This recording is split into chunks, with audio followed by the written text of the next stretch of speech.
नमस्कार दोस्तों, bloody takes के आज के बहुत ही ज्यादा रहस्यमयी से अलग से वीडियो में आप सभी लोगों का बहुत बहुत स्वागत है। आज का वीडियो इतना ज्यादा रहस्यमय होने वाला है ना कि जब इस वीडियो के लिए मैं जानकारी इकट्ठी कर रहा था, मैं रिसर्च कर रहा था, तो मैं खुद बहुत ज्यादा चौंक गया था। हाँ। मतलब यार ऐसी चीज इस दुनिया में कैसे एग्जिस्ट कर सकती है, मुझे ये समझ में नहीं आता है। और वो जो आप सुनोगे तो आप खुद भी शॉक्ड हो जाओगे, मतलब ऐसा कैसे हो सकता है, पॉसिबल ही नहीं है। आपके दिमाग में सबसे पहले यही आएगा। मैं बार बार उसी में देख रहा हूँ क्योंकि मैं विश्वास नहीं कर पा रहा हूँ कि ऐसी चीजें होती। खैर, शुरुआत करते हैं 5वें नंबर की। आज के इस वीडियो में हम लोग बताने वाले हैं इस दुनिया में मौजूद कुछ ऐसे रहस्यमय गाँव जो अपने आप में इतने बड़े रहस्य हैं जिन्हें कोई नहीं सुलझा पाया है और आने वाले हजारों सालों तक शायद कोई नहीं सुलझा पाएगा। इस लिस्ट में 5वें नंबर में नाम आता है टिल्टापैक गांव का। एक ऐसा गांव है, पता है, जहां पर हर एक इंसान, हर एक जानवर, हर एक जीव अंधा है। मतलब किसी को दिखाई नहीं देता। इमेजिन करो कैसे पॉसिबल है कि गांव में जानवर से लेके मतलब इंसान से लेके चिड़िया से लेके सब कुछ अंधा है और किसी को कुछ दिखाई दे ही नहीं सकता, तो भी उस गांव में लोग कैसे सरवाइव कर रहे हैं। लोग कहते हैं कि यहाँ पे लोग पैदा होते हैं तो मतलब नॉर्मल आंखों वाले होते हैं, लेकिन पैदा होने के अप्रोक्स 2 से 3 घंटे बाद ये लोग अंधे हो जाते हैं, चाहे वो जानवर हो या इंसान हो। ऐसा सबके साथ लागू होता है। मतलब शायद सब, लेकिन फिर बाहर से लोग जाते होंगे, उनके साथ ऐसी प्रॉब्लम नहीं होती होगी, शायद उस गांव में ही होती होगी। पता नहीं होती होगी कि नहीं। दरअसल यहाँ के लोगों का ये मानना है कि यहाँ पे एक बहुत पुराना पेड़ है इनके गाँव में, और ये पेड़ की छाया भी अगर किसी के उसमें आ जाती है आंखों के ऊपर तो गया, या फिर देख लिया तो गारंटी गया। पेड़ को देखने से अंधे हो जाते हैं, फिर उसकी छाया आने से अंधे हो जाते हैं। शायद हो सकता है वो पेड़ जहरीला होगा, पता नहीं क्या है। लेकिन वैज्ञानिकों ने जब यहाँ पे खोज की, बेशक वैज्ञानिक लोग तो आएंगे ना यहाँ पे खोज करने के लिए, तो वो लोग कहते हैं कि इस गांव में एक अलग तरह की मक्खी होती है जिसके जहर की वजह से यहाँ के लोगों के साथ वो होता है। अरे तो उस मक्खी को मतलब यानी बाहर के लोग आएंगे तो उनके साथ भी हो सकता है। तो फिर वो मक्खी है, मतलब तो फिर बाहर के लोग साथ पॉसिबल है होना, क्योंकि कोई वहां पे जा ही नहीं सकता। जो जाएगा वो नहीं बचेगा, या तो कुछ अलग टाइप का कुछ आंख में पहन के जाएगा, जैसे मतलब वैज्ञानिक वो आंख की वजह से होता है कि बॉडी में वो कहीं पे टच कर दिया, काट दी, तो उसका जहर ऐसा फैल के रिएक्शन कर देता होगा, मालूम नहीं ना अभी। वो नहीं पता, वही बात है कि पता नहीं चल रहा है क्यों होता है, लेकिन बेचारे इतने सारे लोग वहाँ पे अभी भी सरवाइव कर रहे हैं, अभी भी रह रहे हैं। लोग बोलते हैं कि इस गांव में लोगों के पास खिड़की नहीं होती, दरवाजे नहीं होते ढंग से, क्या करेंगे, मतलब कि उनको दिखाई नहीं देता तो कैसे करेंगे उनको। तो वही तो बात है, वो कैसे मतलब रहते हैं, वही सबसे सोचने वाली बात है कि खाना पीना कैसे देखना है, अपने पैसे कहाँ रखना है, क्या करना है, कोई दरवाजा खिड़की नहीं, उस घर में कैसे रहना है। उनको पता कैसे चलेगा कब क्या बारिश होने वाली, कब ठंड है, कब अपने कपड़े उठाओ, कुछ पता भी नहीं चलेगा। अलग ही दुनिया होगी, बिल्कुल अलग दुनिया होगी। मतलब वैसे लोगों के लिए बहुत मतलब प्राउड वाली बात है कि वैसे लोग मतलब इतने अच्छे सरवाइव कर पा रहे हैं अभी भी इस धरती पे। सही बात है। खैर, अगला गांव एक और बहुत ही हैरान कर देने वाला है, जो कि है मलाना नाम का गांव, जो कि इंडिया में ही एग्जिस्ट करता है। इंडिया में हिमालय की पहाड़ियों के बीच में है और इसके आसपास खाइयां ही खाइयां हैं। सुंदर जगह है, खाइयों के बीच में है, बर्फ से ढका रहता है ये गाँव, मतलब बहुत बर्फ है यहाँ पे। 1700 के आसपास लोग रहते हैं और आए दिन टूरिस्ट, बहुत सारे टूरिस्ट यहाँ पर पहुंचते हैं।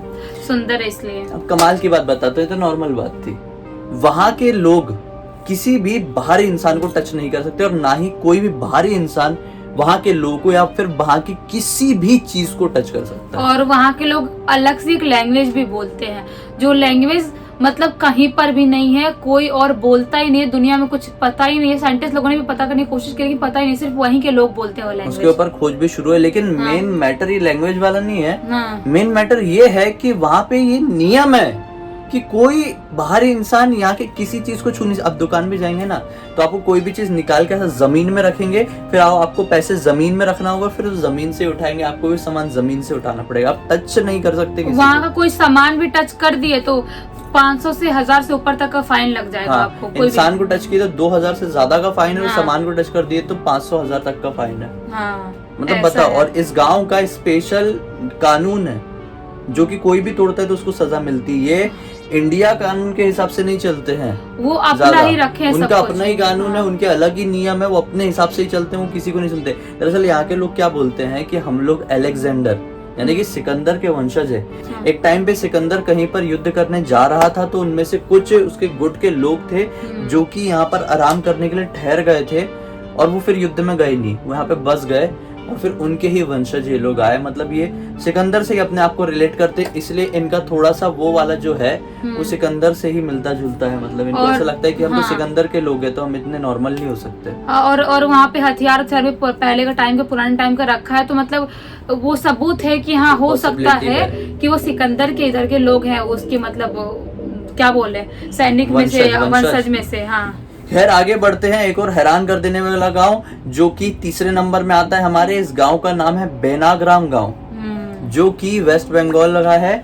और ये गांव नॉर्मल गांव नहीं है, इस गांव को लोग घोस्ट गांव बोलते हैं, मतलब घोस्ट विलेज बोलते हैं। हाँ। तो कैसे मैं बताता हूँ, घोस्ट विलेज एक और है आसाम वाला। हाँ। लेकिन उसकी स्टोरी थोड़ी अलग है, इसकी स्टोरी थोड़ी अलग है।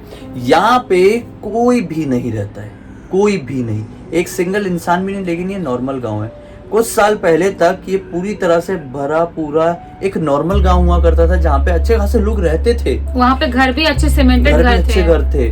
मतलब सब कुछ प्रॉपर, मार्केट से लेकर सब कुछ, मतलब समृद्ध गांव जो होता है वो ये था। लेकिन क्या हुआ, जो बड़े शहरी इलाके थे उससे ये गांव थोड़ा दूर था। तो जो भी क्रिमिनल लोग होते थे ना, तो किसी का भी मर्डर कर दिया, किसी को भी किडनैप कर दिया, किसी के साथ कोई जुर्म कर दिए, तो उनको यहीं पर लाकर छोड़ते थे, मतलब विक्टिम्स को। जैसे कि जिनकी डेथ हो गई तो उनकी डेड बॉडी यहीं पर फेंक दिए, फेंक के चले जाते थे। किसी को किडनैप करना है तो यहाँ पे कहीं पे बांध के चले गए। मतलब ऐसे ऐसे काम यहाँ पर लोग करते थे। यहाँ पर इतनी भारी मात्रा में लोगों की डेड बॉडी मिली है ना, क्रिमिनल्स लोगों ने यहाँ पे ला के फेंके हैं, कि यहाँ पे एक टाइम ऐसा हो गया था कि लोग ये बोलने लगे थे कि हमें पैरानॉर्मल एक्टिविटी फील होती है। उनको यहाँ पे लगता है कि यहाँ पे आसपास भूत है, कुछ ना कुछ दिखाई। क्योंकि वहाँ पे जो रेलवे ट्रैक होता है, स्टेशन होता था, वहाँ पर भी लोगों की डेड बॉडी पड़ी रहती थी, फिर ट्रेन उसमें से गुजर के जाती थी। मतलब बहुत काफी हद तक वो गांव खराब हो गया था एकदम लोगों की वजह से। रोड में डेड बॉडी पड़ी है, रेलवे ट्रैक में पड़ी है, हर जगह। घर लोगों ने अपने घर का दरवाजा खोले, सुबह सुबह सामने 4 डेड बॉडी पड़ी। मतलब ये हाल हो गया था। तो फिर उसके बाद से लोगों को मतलब ऐसी फीलिंग आने लगी और दिखने लगा ऐसे। पता है, जहाँ पे ज्यादा लोगों की डेथ होती है, जहाँ पे बहुत मर्डर होता है, वहाँ पे ऐसी चीजें एक्टिविटी हो गई, क्योंकि आखिरी सांस इंसान ने वहीं पे लिया था। तो उसकी आत्मा कहाँ भटकेगी, वहीं भटकेगी, क्योंकि नॉर्मल मौत तो हो ही नहीं थी उसकी। तो इसीलिए वहाँ पे बहुत सारे घोस्ट आ गए और उनकी स्पिरिट पूरी जगह घूमने लगी और लोगों को परेशान करने लगी। तो इसी वजह से वहाँ पे बहुत सारे लोगों ने एक साथ डिस्कस की कि भाई हमें ये जगह छोड़ के जानी पड़ेगी, हम यहाँ पे नहीं रह सकते। और एक साथ पूरे के पूरे लोगों ने गांव को खाली कर दिया और कहीं और जाके बस गए। अब ये गांव पूरी तरह से घोस्ट विलेज हो चुका है और खंडर टाइप टूटे फूटे घर बचे हैं, नॉर्मल बिल्कुल वैसा हो गया, कोई जाता भी नहीं वहाँ पे। बताओ, ऐसा भी होता है दुनिया में। मतलब सोचो, ये वो सब कुछ हुआ क्रिमिनल लोगों की वजह से, वैसा कुछ होता नहीं कभी। ऐसा बेचारे अच्छे से रह रहे थे सब लोग। हाँ, अभी जैसा पहले वाला गांव बताया था हिंदू वाला, वैसे एक और गांव है मखुनिक विलेज नाम का। मखुनिक विलेज जो कि ईरान से है।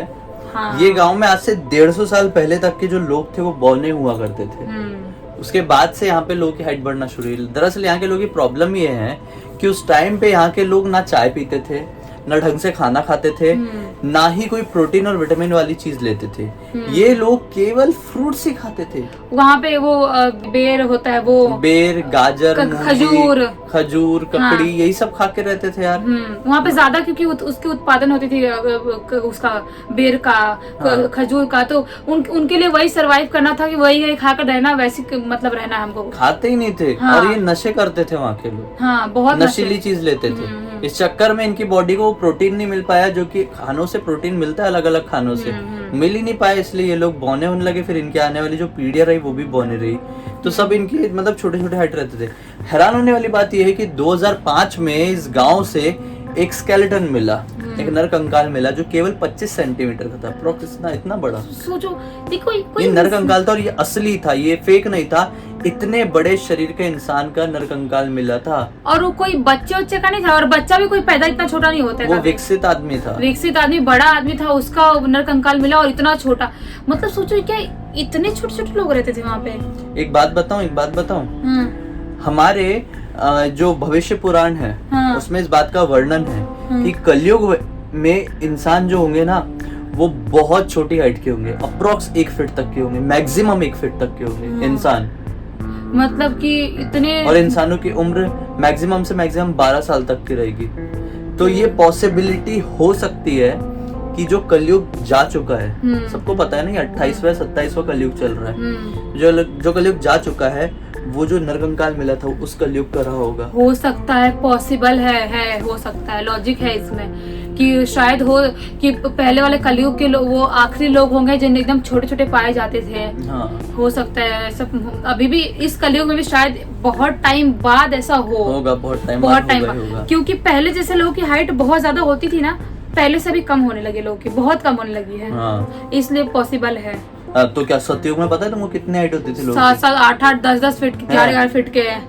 ये त्रेता युग में भी इतनी नहीं होती थी। सतयुग में नहीं, हाइट होती थी 32 फीट, 40 फीट, ये नॉर्मल हाइट हुआ करती मैं थी। द्वापर युग की बात कर रही थी। हाँ, फिर उसके बाद आया त्रेता युग। त्रेता युग में 20-20 फीट की एवरेज हाइट। फिर द्वापर युग में आए तो 10 फीट, 12 फीट, जो भीम वगैरह रहे होंगे इनकी 15 फीट, 16 फीट ऐसी हाइट रही होगी आराम से, आराम से। फिर उसके बाद जब कलयुग आया तो फिर हाइट दबते दबते नीचे आ गई हाइट। हाँ, कलयुग में भी एक टाइम पे बहुत लंबे लोग होते थे, बहुत बहुत लंबे। खाली को देख लो। हाँ, वो तो अभी का ही है, लेकिन और थोड़े पहले लंबे थे। खैर हम कहीं और आ गए। अभी आगे बताता हूँ। आगे है आखिरी नंबर का गांव जिसका नाम है पहला गांव, जो कि है विगेनेला विलेज। विगेनेला, ये इटली का एक गांव है। ये पूरी तरह से घाटियों से घिरा हुआ है।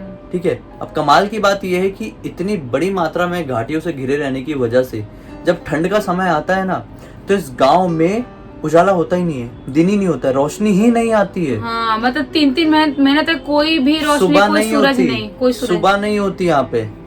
ये मतलब कितना ज्यादा अजीब साउंड कर सकता है। मतलब आप जहाँ गए हैं और वहाँ पे सुबह ही नहीं हो रही है, वहाँ पे केवल रात है, तो कितना अजीब रहेगा। मतलब बहुत अजीब लगने वाला है। अपन गए तो पागल हो जाएंगे वहाँ पे जाके। तो फिर यहाँ के लोगों को काफी सारी परेशानियों का सामना करना पड़ रहा था। तो वैज्ञानिक ने यहाँ पे पहुंचे और यहाँ पे इन लोगों की मदद करने के लिए बड़े बड़े मिरर्स लगाए।